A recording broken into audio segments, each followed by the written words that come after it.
쉬어주건 개발 정보를 실시간으로 전달하는 강산의 부동산입니다. 강산의 부동산 많이 사랑해주세요.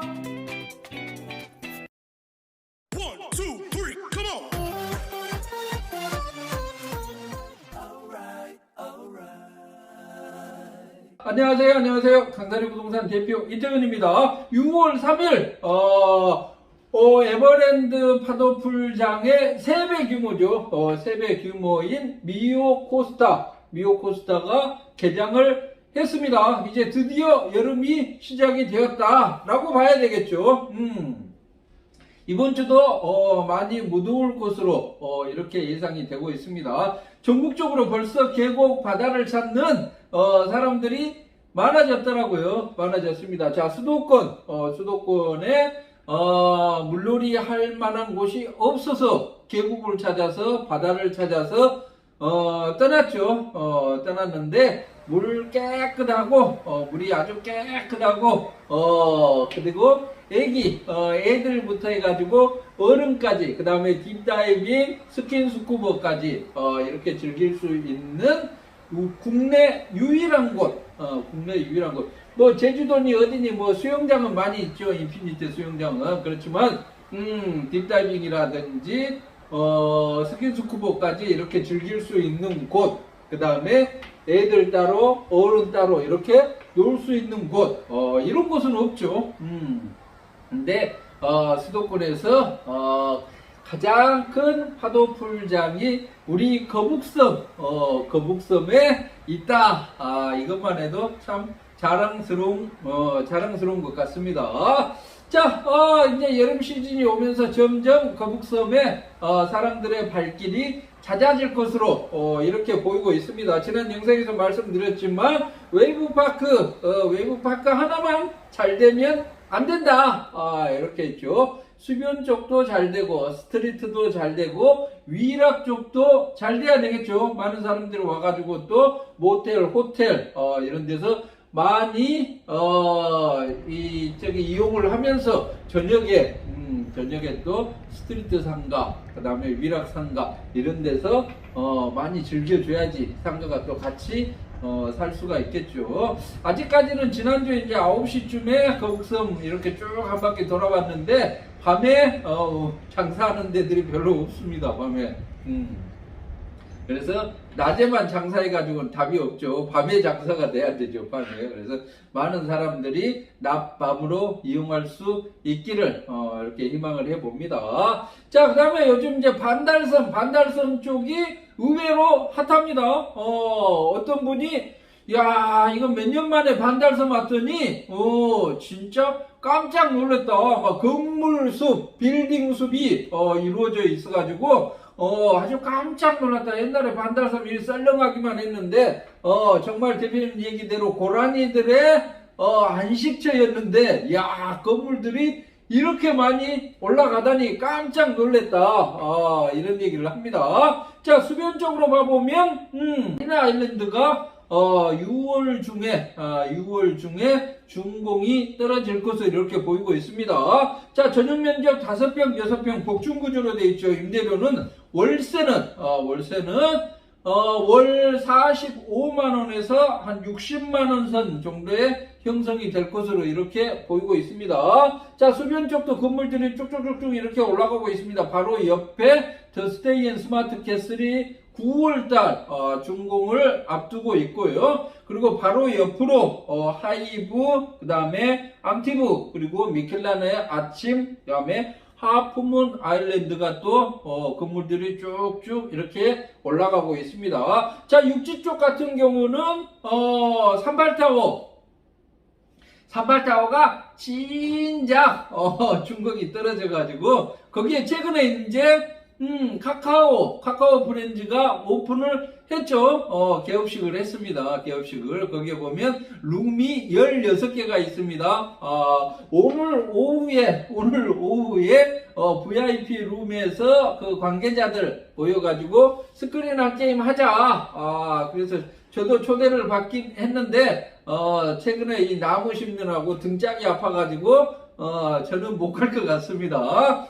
그리고 바로 옆쪽에 보면 마리나 큐브 생수, 마리나 큐브 생수기 지금 준공이 떨어져가지고 지금 현재 한 절반 정도 입주를 했다라고 합니다. 그리고 6월 달에 마리나 큐브 오피스텔이 또 준공이 떨어지죠. 여기는 3룸 구조 전용 12평짜리입니다. 그래서 3룸 구조의 전용 12평이기 때문에 혼자 쓰기에는 조금 부담이 될 수가 있죠.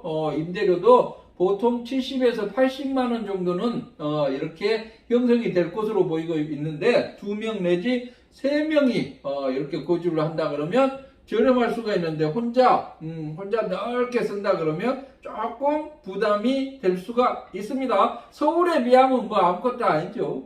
서울 같은 경우는 뭐 5, 6평짜리가 한 80만 원, 90만 원 월세가 하는데 여기는 12평짜리니까 거의 2배죠. 2배인데 뭐 70만원 80만원 그러면 깜짝 놀래죠.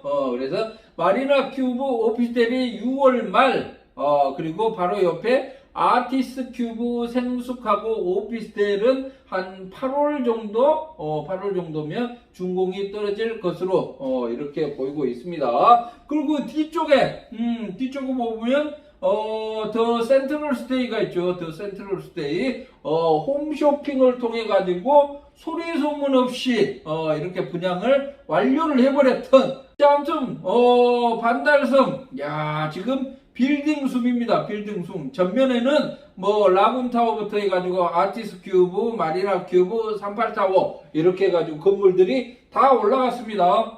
그 다음에 후면 쪽으로도 지금 뭐 더 하운드도 건축 그 건물이 많이 올라가고 있죠. 더 하운드에 이번에 또 분양팀이 바뀌었다라고 합니다. 분양팀이 바뀌어가지고 거북섬까지 저를 찾아왔었죠. 분양팀이. 그래서 뭐 이번 주 중에 뭐 사무실을 다 세팅하고 아마 다음 주부터 본격적으로 또 영업 활동이 진행이 될 것으로 이렇게 보이고 있습니다. 그리고 바로 옆쪽에 라구닌 테라스가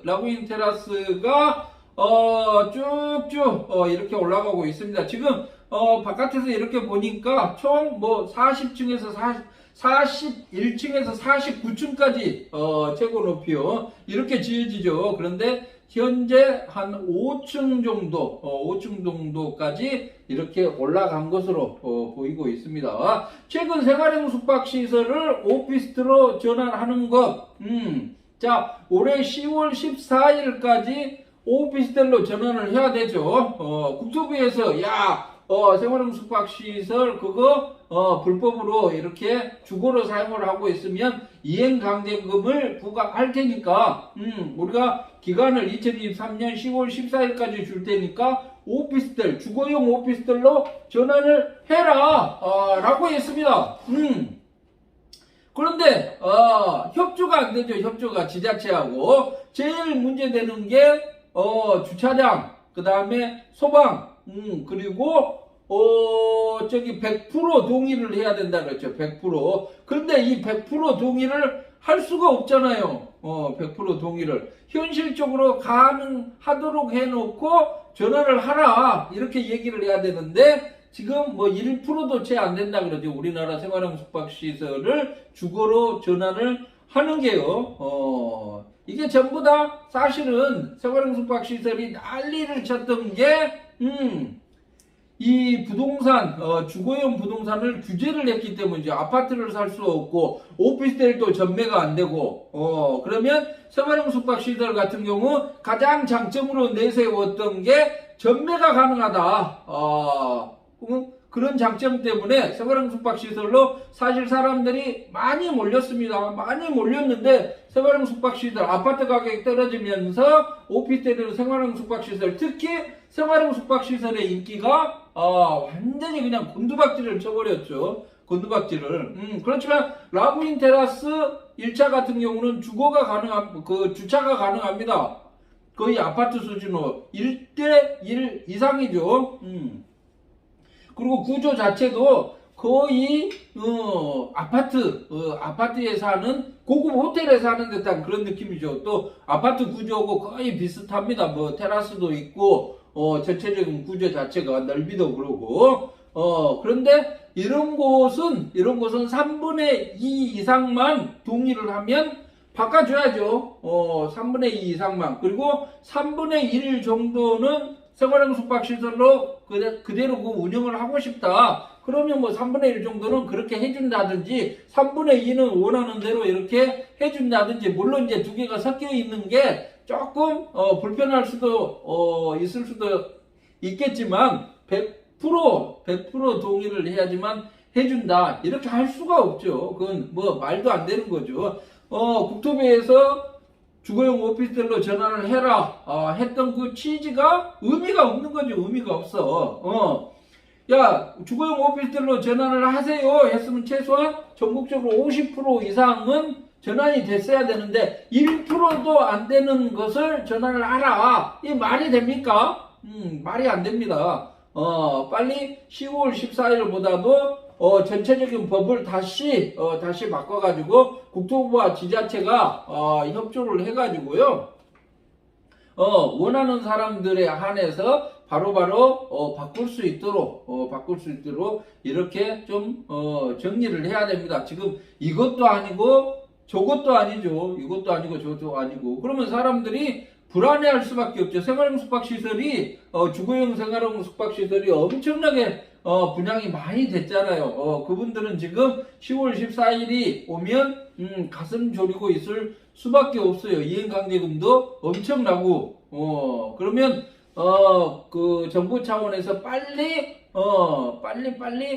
어떤 대안을 강구를 해줄 필요가 있겠죠. 그래서 라구인 테라스 같은 경우도 현재 5층까지 이렇게 올라가고 있다라고 보시면 되겠습니다. 라구인 테라스 1차가 있고 2차가 또 있죠.